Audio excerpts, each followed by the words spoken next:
Hello everyone, and welcome back to my channel, Designing with Angie. Today I'm going to be showing you the process from A to Z when I create a vector sketch. So I will start from the paper doodle and I will show you until the final piece. Now, what you need to bear in mind is this represents literally hours of drawing. So I've condensed all of that into 15 minutes. Some bits and pieces of the video really had to be sped up quite fast. I still hope you can learn something from it. And of course, if you have questions, comments or anything, please feel free to drop them and I will gladly answer you. Enjoy!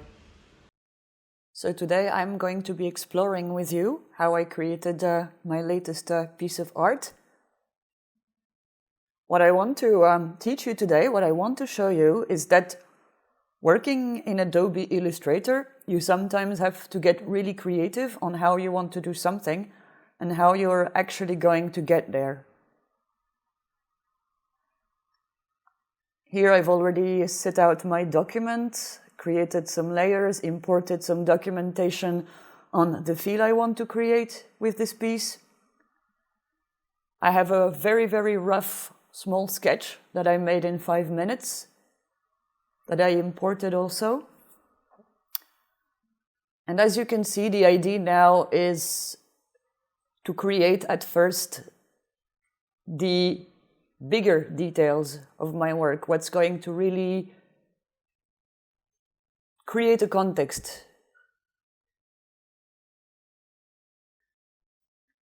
Concerning the drawing process itself, as I explained in the previous video, what I usually like is a combination of working with vectors that are drawn freehand, but also geometric shapes. In this case, I think symmetry is rather important, so I'm going for the very important things to try and create them using pure geometric shapes. That way I know everything is pixel perfect. Now this is what I'm doing here. Don't be afraid to go into trace mode, just so that your work is more precise, so what you're doing is more precise.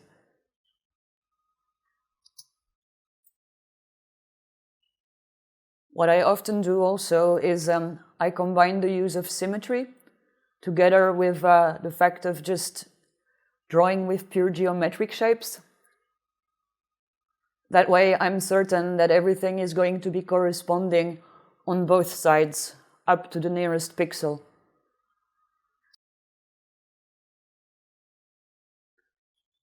What I'm also here doing at first is preparing a couple of assets I'm going to be needing further in my work and saving them as patterns and other bits and pieces I know I will be reusing.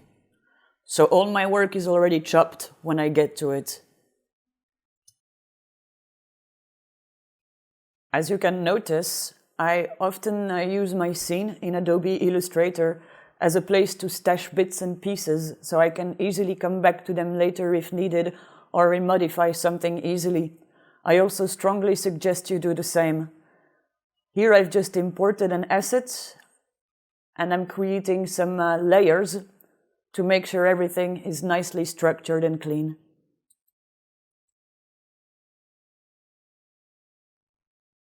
So now that I've prepared a little, and that I've gathered bits and pieces to already have a feel of my piece, I'm going to be moving on to the background. The background is going to have some similarity with the arch that's in the foreground.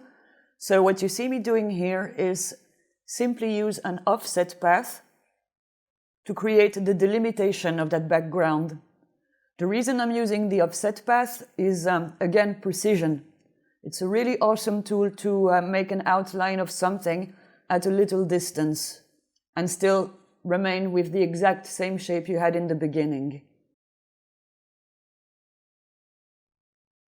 So now I'm going to get into all the tiny details of that background I've been talking about. What I want to make is some kind of mosaic tile work, as you often see in Islamic countries. I just think they're beautiful. So still using the offset path I've created before, I'm now making a brush, a pattern brush, so I can easily create a border for my work. Once I'm happy with that border, all I can do is expand it, and that brush is going to become shapes that I can then color in and adapt individually.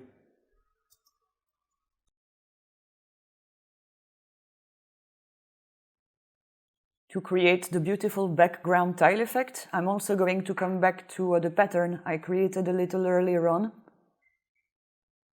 Now, what you see me doing here is I've actually expanded my pattern. And when you expand your pattern and you cut it, basically you don't have any invisible overflow that can get in the way of you coloring in later. But it also allows you to be more flexible and to fiddle more around with what you want to do. Of course, there's a little bit of manual cleaning, but in the end, it's going to make my process a lot easier. I'm also going to be using some offset paths to bring in more details and a little depth also into that background tile I just created.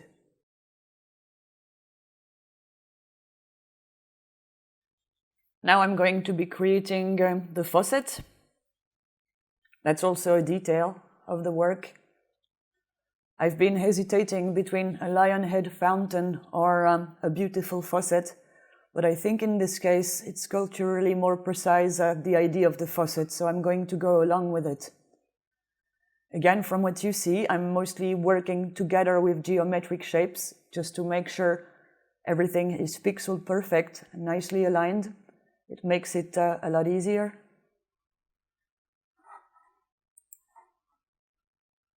I'm going to be cutting merging shapes together so I can create that beautiful faucet idea I have in mind.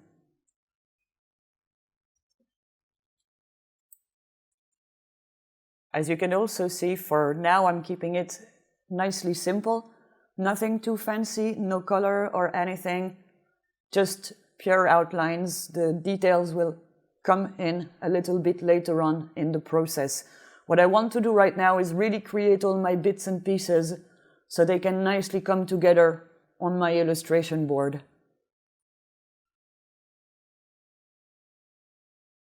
So here, preparing some nice details. The pots that are going to be coming in the foreground of the illustration. Again, making it nicely easy, merging shapes together. Nothing too fancy.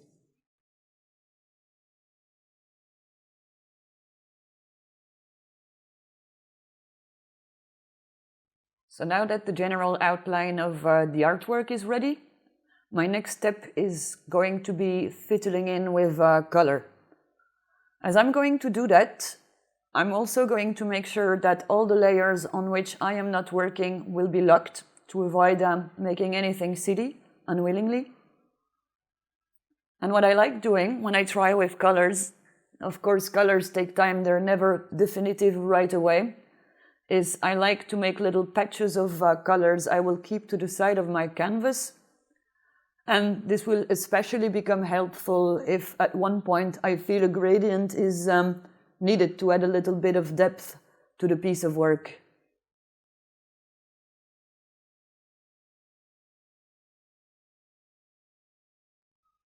Here I'll be adding the details and the color to the faucet. I'm not fully happy with the background yet, but for now I think I'll leave it. I'll move on to other bits and pieces. So when I start working and choosing a color palette for all the little details and the little objects on my artboard, it's also the moment where I'm really going to be working on creating the lights and the shadows of the art. Now it's important to have some knowledge about how light works when it comes to drawing. It really helps.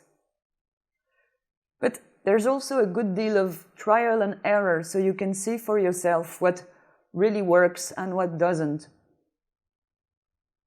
I even feel like saying that it's not uncommon for me to start doing things one way, then completing some other tasks in my artwork, and then I see something is not working the way I want it to be. So very often I leave it as is, and I will come back later. And the reason behind that is then I have a better overview of my art, of the colors I have, and it then becomes a lot easier to handle.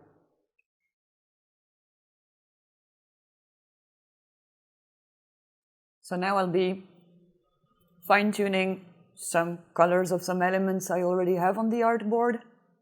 And the idea is right now to finish the background and some of the in-between plans, so I can then really move on to the foreground and really start creating all the lights and shadows effect and create that really high contrast that's so typical of my work.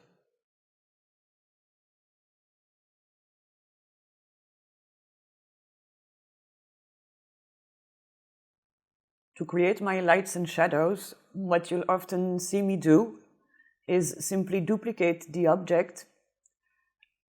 Then I will most of the time enter the isolation mode and I will create that shape directly that way. Also, these lights and shadows very often are not part of a vector itself, but they're more something on top of it, which means the whole idea behind this is if I'm not happy with my work at some point, I can simply revert by erasing what I did, what doesn't fit, and start again from scratch. And of course, a little symmetry. So once I'm done with one side, since this one is purely the same on both sides, I can nicely copy it onto the other one, so they're pixel perfect.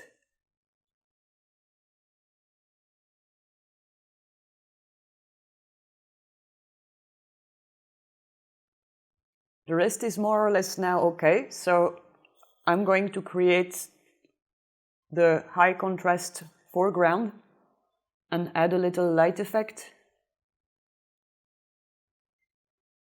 And once I'll be done with that, I can just move on to the fine-tuning of the colors overall in the piece.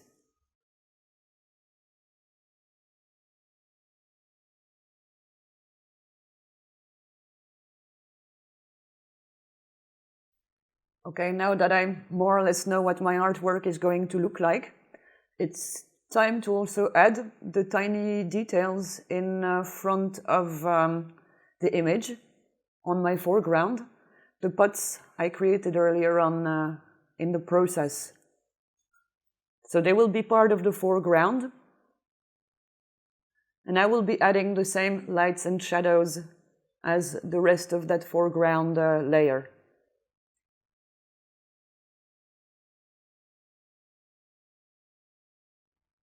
A tool I'd really like to cover today is the way you can easily edit colors and even create nice color schemes in no time in Adobe Illustrator. If you check the available palettes, you have one which is called the color guide. And in this contextual menu, you will find this option where you can fiddle with colors in different ways. Go check it out. It really makes your life easy to recolor something in no time.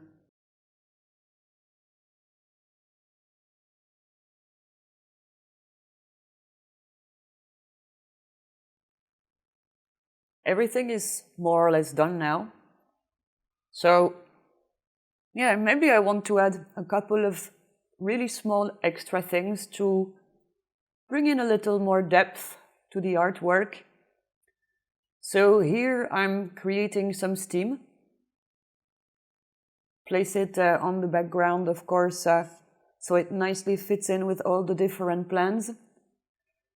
And in the end, I decided also to create a water effect with the tap. So yeah, just some quick changes here to add little details to the overall work.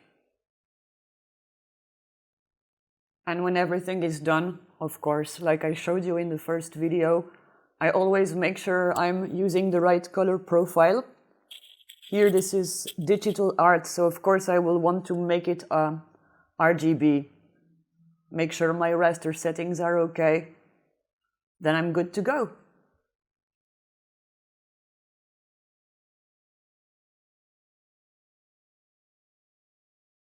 Well, this is it for today's video. I do hope I taught you some things or showed you interesting tools in Adobe Illustrator. Of course, if you have questions, comments, feel free to drop them. And of course, don't forget to like, subscribe, and to share my video. Thank you, and I'll see you later.